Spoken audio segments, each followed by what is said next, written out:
We are focused on small businesses on Eye on Northeast Kansas this week. Welcome into the podcast. I'm your host, Melissa Bruner. This is where we recap the top interviews you saw over the past week on Eye on Northeast Kansas, the TV show. You can catch it 4 o'clock Central Time, Monday through Friday, streaming live from our WIBW studios in Topeka, Kansas. We had a lot of guests for this Small Business Week, including focusing on the Kansas Small Business Development Centers. They offer a lot of resources for the aspiring entrepreneurs in our midst. Among our guests this week, Christine Hoffman. She is the Associate State Director for the Small Business Development Center program.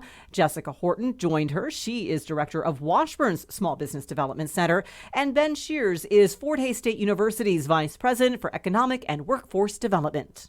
Welcome to all of you. And this is a very important week around Kansas. Christine, why are small businesses so important to our state? Because small businesses actually create more jobs than big businesses do. We supported over 10,000 jobs last year with the work that we did with the SBDCs across the state of Kansas. We had impact of over $34 million in loans and investments by people in small businesses. And we also helped over 2,900 people that were from underserved communities. So it's really important that we help all the parts of the economy, and that makes Kansas a stronger state. What are the SBDCs? So the SBDCs are small business development centers, and they're located, we have 7 different regional ones located in Johnson County, Wichita State, Pittsburgh State, the University of Kansas, Northwest, Southwest, all over the state to make sure that we can cover everybody that lives in the state of Kansas. And there's one at Washburn University, Jessica. So tell me what you do. What is it that folks can come to Washburn's SBDC and get help with? Yeah, we provide technical education and support for individuals who are looking to start, grow, or transition their business. So really anybody, any company under 500 employees that want support on, it could be anything from QuickBooks to support on how to start your LLC. We can provide education and training around all sorts of business topics for community members. And then do you work with the SBDC at Fort Hays State, or is it just part of the tools that you have in your toolbox for outreach over there? Yes and yes. So we're fortunate, Fort Hays State University is fortunate to be the lead partner for the SBDC program here in the state of Kansas since I believe 1996. So it's a long experienced kind of a relationship between SBDC and Fort Hays State, and so it allows us to be able to, when I'm out and about in western and central Kansas working with small businesses, working with economic development officers, to be able to refer community members back to the SBDC for some of the resources, which are extensive, to be able to help support the small business work in each of our rural communities. You know, Jessica, we think about Topeka and we think we have all these resources here, but yet here in this urban environment, people are going to the SBDC. What's the most common question that you find at your location? I mean, we see it all. We also act as a front door for all of the economic development partners and resources. We know kind of who's in the market, and we're able to connect the dots for individuals. But we see a wide variety of clients, and I would say startup is very important, and we can refer and support clients that way. And then as businesses, if you want to start your bring on your first full-time employee. We talk through any stage of business. Is that the same thing that you see in the more rural parts of the state where the SBDCs operate, Ben, or are there some other unique things that you encounter? You know, I think obviously there's a little bit of difference sometimes with clients that come to the table in urban environments versus rural environments, but nonetheless there's also a lot of continuity. You know, I think everybody right now is working with workforce issues. You know, how do you fill the positions that you've got? Do I take the step and expand out my business right now? Is it the right time to do that? How do I develop marketing plans? So there's some commonality in certainly a lot of those different spots, but certainly in the rural communities, you know, I would also throw in transition planning being a big concern, and that's probably honestly a statewide concern. Have you seen a lot of businesses have to kind of pivot, especially these past several years? Yeah, you have the baby boomers that are aging out. They want to be able to sell their businesses or pass them on to the next generation, and so we can help them get ready to do that, either to sell it to somebody or to pass it on to the next generation so that those businesses continue to be part of the economy. What is the difference that you see the SBDC program making in Kansas? The SBDC program makes a difference in And anybody that wants to be in business for themselves, that's truly what most people want to do, is they want to be their own boss and they want to do their own business.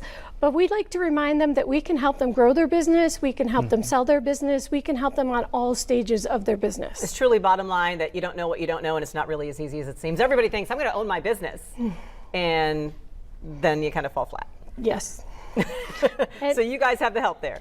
That's right. That's what the SBDCs are there for. We have a wide variety of advisors. We have advisors with marketing background, business planning. We also have a capital access center that helps you when you're going to go for funding, to get everything ready for the bank so that it gets approved. And so yeah, everything from start to end and everything in between is what we can help with. Well, they are there for support, and they want you to know about them. You can find out about the Kansas Small Business Development Centers at kansassbdc.net. Christine, Jessica, Ben, thank you all. Appreciate you being here. Be sure to check out what those small business development centers have to offer, as they have locations across the state. And they work hand in hand with some great nonprofit organizations, which also have developed programs to support entrepreneurs. In Topeka, Omni Circle is one of those. Michael Odupitan founded the organization. He visited the show along with Israel Sanchez from Go Topeka. Startup community, what is it all about? What's the goal? Yeah, so the goal for the startup community is really to boost our economic development for small business growth. In Topeka, especially for those who are underserved and underrepresented, we want to provide them with access to resources and educational tools to be able to see them take their business idea from not just from idea, but to concept and concept to launch. So that's really what we're building with the startup community. If someone joins the startup community, what are some of the benefits and things that they'll have access to? Well, when they join, they can have access to networking events. One of the things that we're trying to do is give people opportunity to be able to grow and understand how to network better, but also learn how to pitch and develop their business ideals. And then once they join the networking, then we offer them business development trainings. So they can join either our Fast Track program, which is our early stage entrepreneurship development program, or our mid stage with Emerge Community Business Academy. And Fast Track, you actually have something coming up, right? Yeah, so Fast Track is starting this July with a summer program that we're offering for 8 weeks in partnership with Go Topeka. Really trying to be able to grow that early stage development in our community to give the education that entrepreneurs need to be able to really understand how to not just work in the business, but work on it. Israel, why is this important to Go Topeka when you hear about these services? Yeah, I mean, Michael's been a great partner with Go Topeka for a while now, and I think it's important because we need to incentivize our people to stay here in our state of Kansas, also in the city of Topeka itself, and the county as well.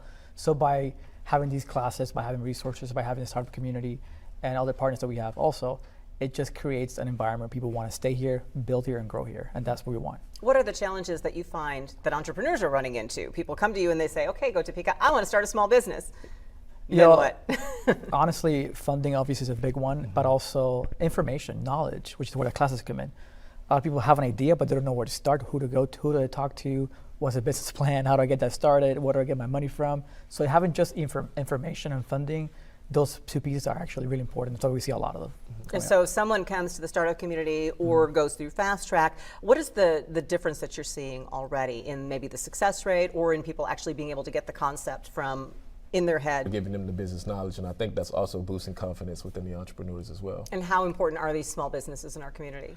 I mean, honestly, 99% of our businesses in Shawnee County are small businesses, and they really drive our economy. So it's so important because they employ so many people and they keep our economy moving and growing. It just occurs to me that this is Small Business Week. Absolutely. So it's perfect for you guys to be here because we're going to Go Topeka and Greater Topeka Partnership are honoring small businesses later this week. Correct, yeah. So yeah, it's serendipitous over here, and it's also good timing. So absolutely. The Topeka Startup Community, if you'd like to learn more about what it can offer you through Omni Circle, go to omnicircle.org/create.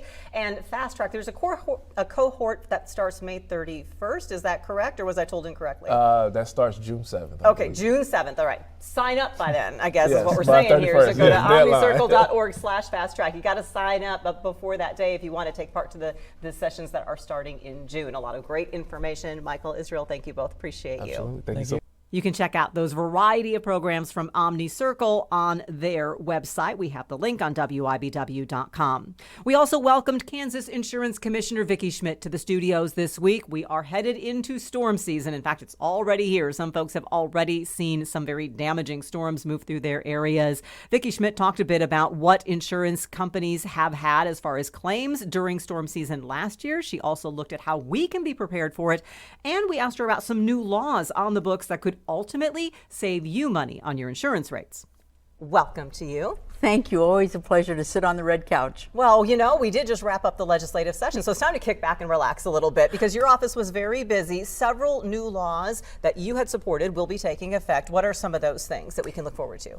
Exactly. Well, I think, the hallmark of my office since I took it was to reduce costs of doing business and to make us more efficient. And so this year we added another $8 million reduction in the cost of doing business in Kansas for some of the insurance issues that people are facing. And we also passed a real-time verification system for insurance verification. So, many of us have been hit by uninsured drivers. It makes your insurance go up. In 21 and 22, it cost over $50 million here in the state of Kansas for uninsured motorists what they were not able to pay, and you billed your insurance company for it. So what will this verification system do to improve that situation, hopefully? It'll be a real-time system. Law enforcement will have access to it, along with the court system and things. So the state will match up the VIN numbers of a car along with the insurance companies' outputs of who all has insurance, and we'll match them up. And if there's a VIN number that doesn't have insurance, you're going to hear from the state of Kansas. Is that the gap right now, that you just kind of trust people to give you accurate information or exchange information, and then they go their way, you go yours, and then lo and behold, all of a sudden you're left with the bill because what they told you wasn't exactly right? Well, I think a lot of times, not a lot, but sometimes people do get insurance to have their car registered. I mean, you have to have, it's a Kansas law that you have to have insurance. And so they get, and then 30 days later they cancel the coverage, or they just don't ever pay again. And so, we think we have about an 8% uninsured rate. I personally think it might be a little bit higher than that, but in 20 states have already enacted this, and over all of them have seen a reduction of about 50% in their uninsured motorist rate. Very interesting. We'll see how that works here. And then you talked about reducing the cost of doing business. What's the bigger picture on that? It's not just about making things easier for people to say, oh, great, you made things easier for the big insurance companies. But what's the trickle down of doing that? Well, we're lowering the fees on our agents of what it costs them to license with it, what it costs to do some of the business processes they do with us, and hopefully that will trickle down through a series of events. And well, because they don't just pay those fees out of the goodness of their heart; they pass them along to you. Right, but we've already cut $73 million in those costs previously, and so this will be another $8 million to tack onto that. Okay, so hopefully we'll see them pass those savings along to the customers. That's right. We get insurance. Storm season is a great time to remind people of the services that your office can offer. How can they help consumers, and especially as we talk about storm season when a lot of us might be submitting claims to our companies? Well, it's a perfect time to be here to talk about storm season because we are entering that season. Last year, our insurance companies in Kansas paid over $600 million in storm claims in Kansas.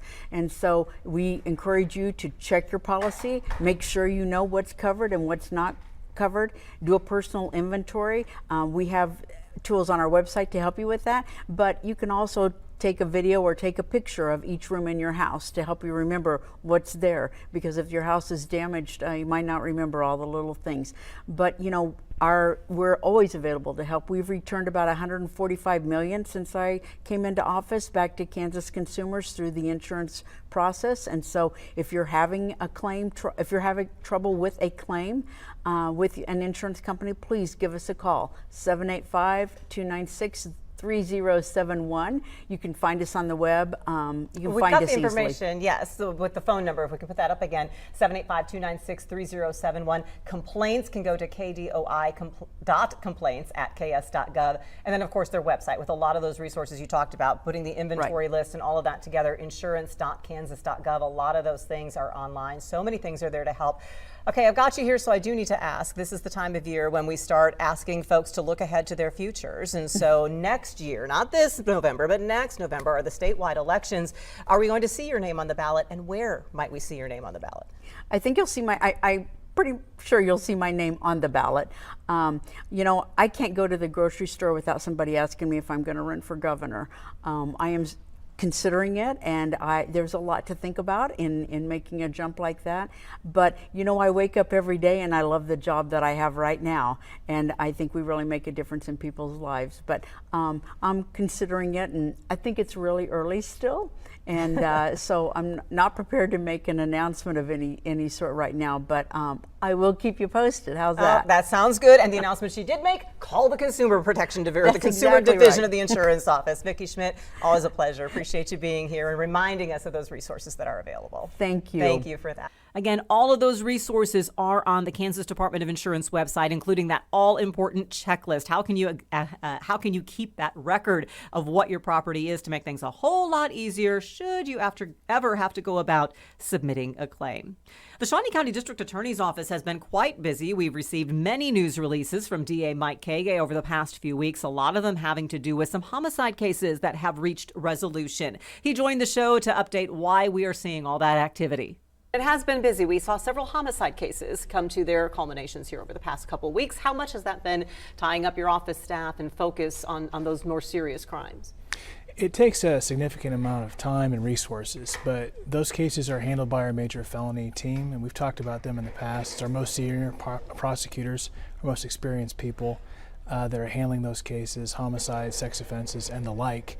And unfortunately, we have been very busy, but we're getting outstanding results. Is there any particular reason for that? What are we seeing now from your office's end of it, the results of when we had that record crime year back in 2023? Absolutely, yeah. It does take, on average, at least 18 months or more for those homicide cases in particular to work through the process, the court process. As you know, sometimes it can be much longer than that. Speaking of much longer than that, the Dana Chandler trial, that Yes. double homicide case, is one that we recently saw conclude with a guilty verdict. Is that case totally over now? Are there more avenues that could be pursued, that it could come back up in your office again? Well, we're going to move forward with sentencing on June 2nd, and that's going to be back in Pottawatomie County, and that will conclude our portion of the case. Now, once that occurs, it is very common. In fact, I would say it happens almost every time. When we go to trial and we obtain a conviction, there's almost always a criminal appeal that gets filed. And so I fully anticipate that'll be the case here. But as far as the conviction, that's secured. We'll go forward to sentencing, and then it'll be on to the appeal. One item that grew out of this that recently you addressed the county commission about was your cold case funding, that you had a fund that was used to pursue cold cases. Is it correct that this case has kind of consumed that fund, or how is the balance between pursuing other cold cases and then prosecuting the Dana Chandler case? The Dana Chandler trial had a significant impact on that fund, but I don't think it's fair to say it completely depleted the fund. We investigate all manner of cold cases all the time. So if a murder is not solved, and by solved I mean it's either filed or we've identified who did it, and maybe that person has passed away, we have a cold case team that is working to solve those cases. And they're investigating, they're looking at old case files, they're looking at DNA testing, they're doing follow-up interviews, things like that. That's constantly happening. And when one of those cases comes forward in terms of a prosecution, then those expenses carry over into the court process itself. And that's what we saw in the Chandler case. How closely are you working with TPD when it comes to those cold case squads? How active is it right now? Oh, it's hand in hand, because the homicide unit at TPD is absolutely excellent. These are the best investigators you'll ever see. But the cold case investigator that I have is a former TPD investigator, so he's actually over there right now. He's embedded with them. And so it's a cooperative event. It's a partnership. There's a lot of focus on those and bringing those old cases to justice. I want to ask you about courthouse renovations. Yes. This has been an ongoing thing. We've seen cones and all sorts of manner of things all over the courthouse. How does this help your office, the specific things that were done that assist you? So the space is more habitable now, I guess you could say. You know, we had problems just in terms of temperature control, things that we all kind of take for granted. And, you know, we're there to do the work, and we're going to do the work, and so we're focused on that. But when it's 90 degrees in your office, it can be uncomfortable. It can be uncomfortable for witnesses who come in, for victims of crime who come in. And so just having a more balanced and regulated atmosphere is going to be really nice. Having the construction actually done, it's great. And so we're excited.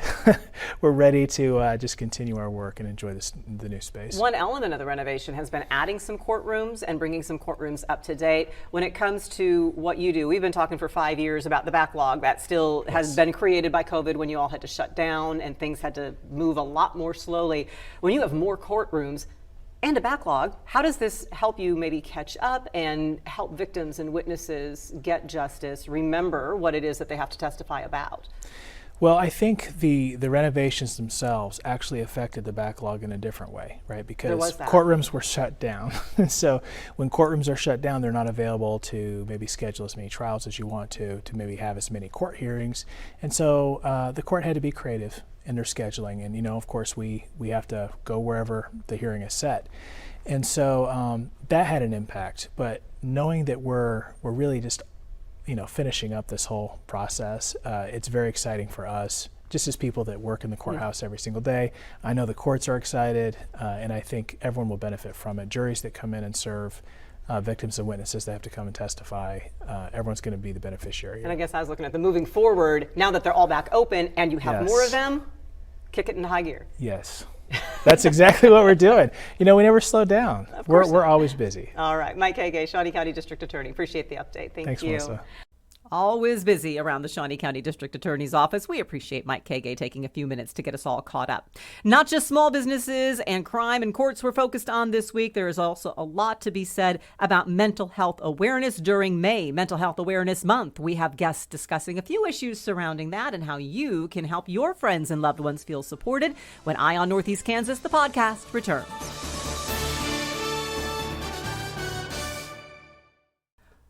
Welcome back to Eye on Northeast Kansas, the podcast. We are in the midst of May, Mental Health Awareness Month. And within mental health awareness, there are several other things we'd like to watch for as well. You might have seen a lot of commercials that have been for a medication to deal with something called tardive dyskinesia. It is actually something that a lot of people who are on medications for certain types of mental health and mental illness treatments that they experience. Sometimes they don't even actually know they're experiencing it, but you don't have to live with it. It can be helped.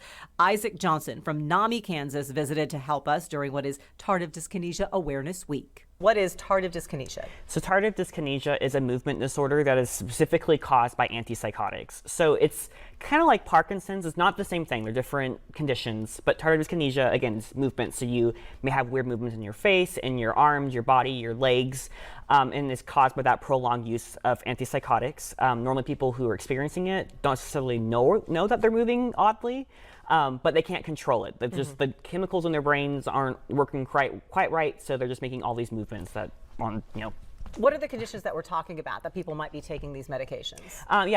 So obviously psychotic disorders like schizophrenia, schizoaffective disorder, bipolar disorder is another one that this can happen with. Also depression.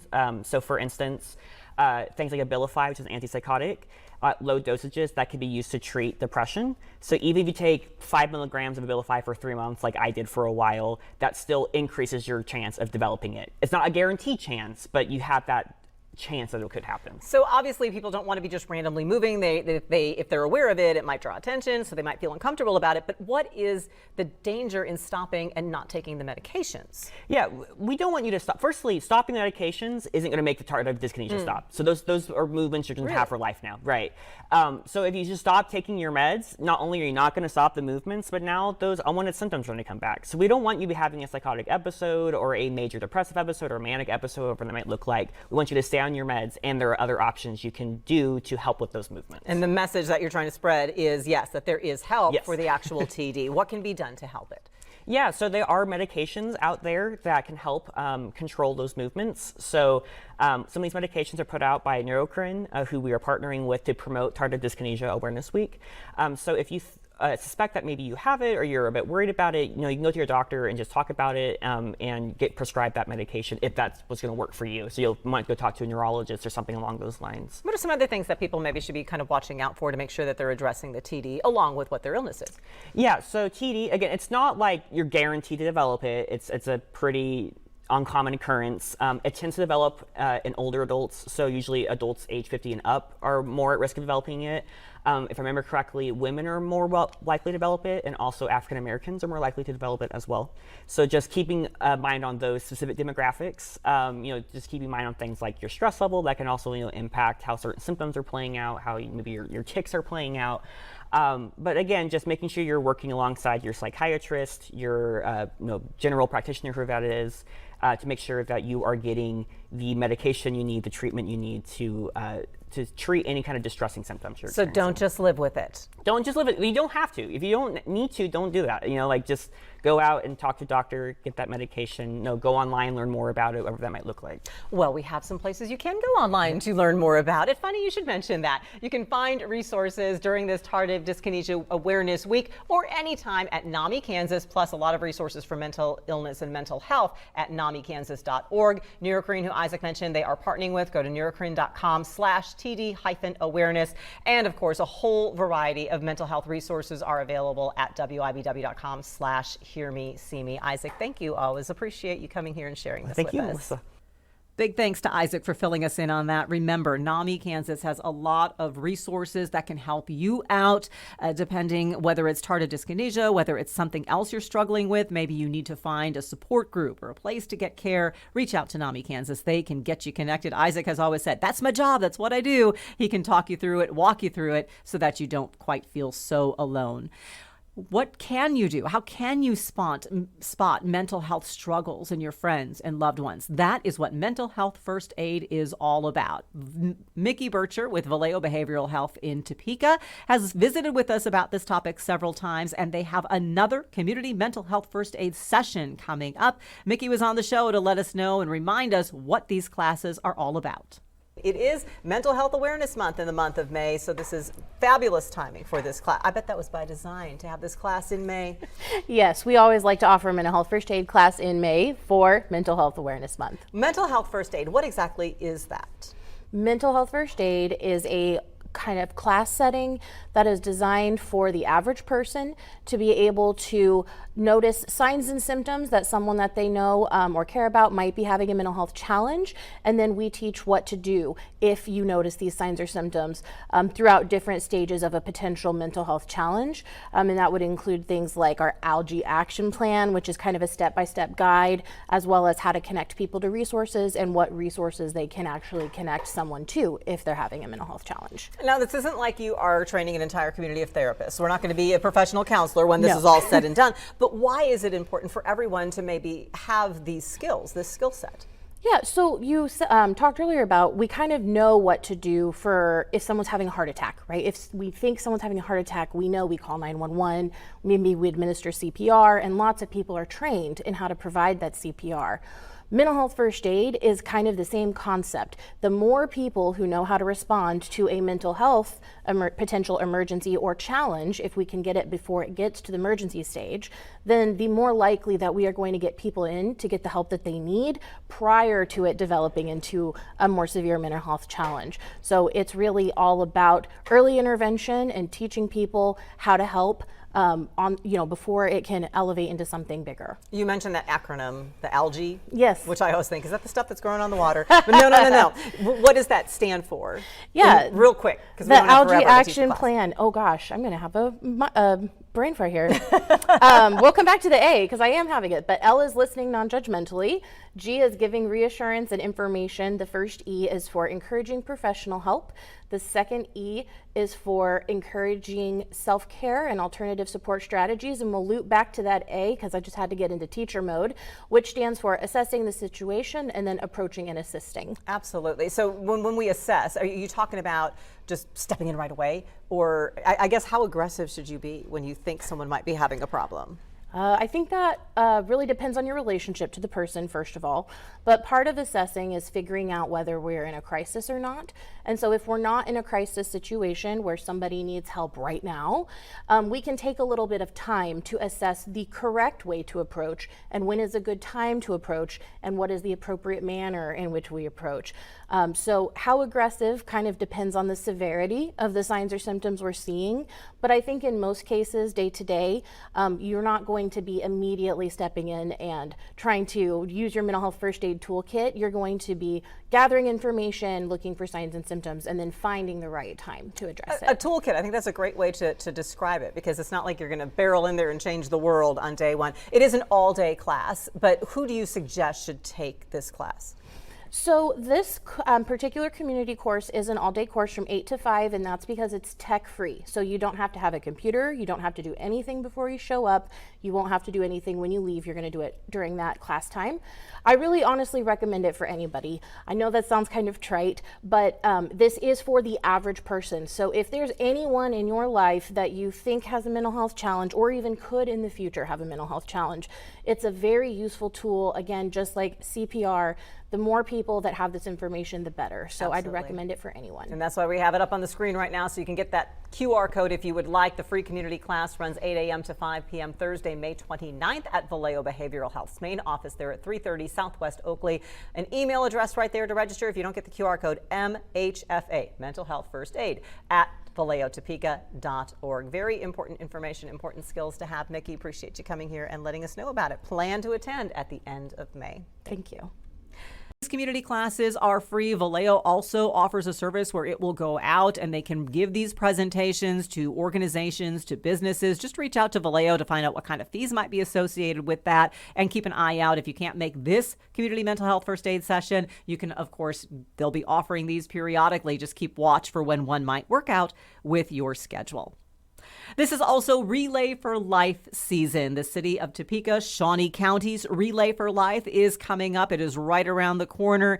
We had Carolyn Zeller with the American Cancer Society for our area on the red couch to visit about it, along with Becky Duncan, who is a cancer survivor. They're talking specifically about Shawnee County's Relay, but remember, these are taking place all around the area. Welcome to both of you. Glad you are here, and glad you're a survivor to be here, Carol. Happy to be here. Becky, it's so good to see you. So 40 years nationwide of Relay for Life. How Correct. long have we been having it in our area? Well, we asked Stephanie. 1992 was our first year, and it was 24 hours at Hayden.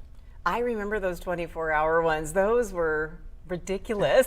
Yes. So it's not 24 hours anymore. What happens now at Relay for Life? It's only 6 hours. Only 6 hours. Yes. 6 hours jam-packed with fun. Well, I guess closer to 6 p.m. to 11 p.m., but we jam-pack it as much as possible. There's opening ceremonies, survivor lap later on in the night, luminaria ceremony, just a lot of fun and activities throughout the entire event. Let's talk about that survivor lap, Becky. Yeah, let's talk about that. How long have you been a survivor? 2005. Wow. 20 years.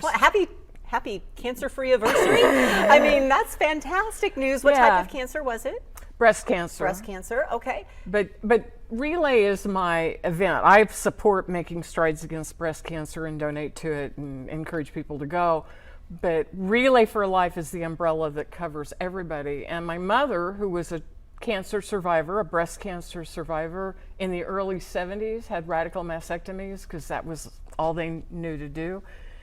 And about 9 years after, she was surviving and thriving and doing really well, and she was diagnosed with glioblastoma, and within a year she was gone.